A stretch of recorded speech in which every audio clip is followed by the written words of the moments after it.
Dirty dirty objects. Toby and Henrietta take workmen to the quarry every morning. At the junction, they often met James. Toby and Henrietta were shabby when they first came and needed new paint. James was very rude. "Ugh, what dirty objects," he would say. At last, Toby lost patience.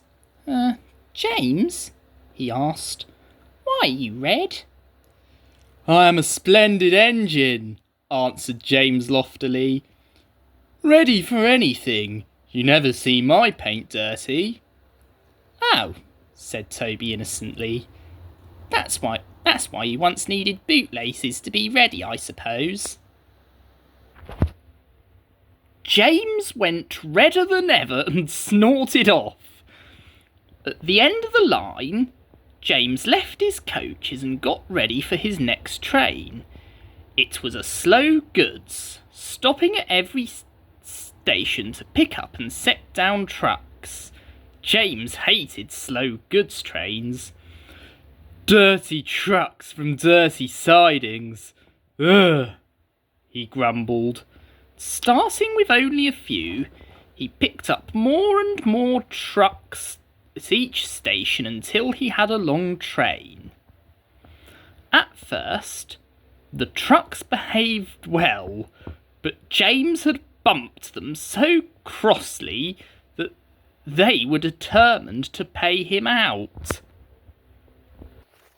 Presently, rumbling over the viaduct, they approached the top of Gordon's Hill. Heavy goods trains halt here to pin down their brakes. James had had an accident with trucks before and should have remembered this. "Wait, James, wait," said his driver, but James wouldn't wait. He was too busy thinking what he would say to Toby when they next met. Too late, he saw where he was and tried to stop. "Hurrah, hurrah!" laughed the trucks, and banging their buffers, they pushed him down the hill. The guard tightened the brakes until they screamed. "On, on, on!" yelled the trucks. "I've got to stop! I've got to stop!" groaned James. And setting his brakes, he managed to check the trucks' mad rush, but they were still going much too fast to stop in time. Through the station they thundered and lurched into the yard. James shut his eyes.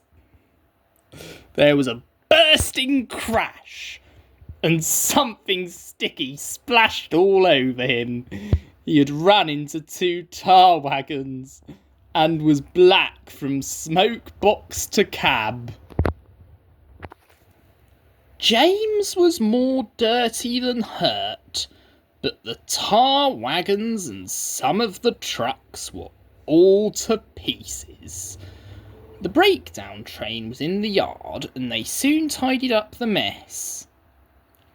Toby and Percy were sent to help, and came as quickly as they could. Now, oh, look here, Percy, exclaimed Toby. "Whatever is that dirty object?" "That's James, didn't you know?" "Well, it's James's shape," said Toby thoughtfully. "But James is a splendid red engine, and you never see his paint dirty." James shut his eyes and pretended he hadn't heard. They cleared away the unhurt trucks and helped James home. The fat controller met them. "Well done, Percy and Toby," he said. He turned to James. "Fancy letting your trucks run away. I am surprised. You're not fit to be seen. You must be cleaned at once." Toby shall have shall have a coat of paint. Chocolate and blue, I think. Please, sir, can Henrietta have one too? Certainly, Toby, he smiled. She shall have brown, like Annie and Clarabelle. Oh, thank you, sir. She will be pleased. And Toby ran home happily to tell her the news.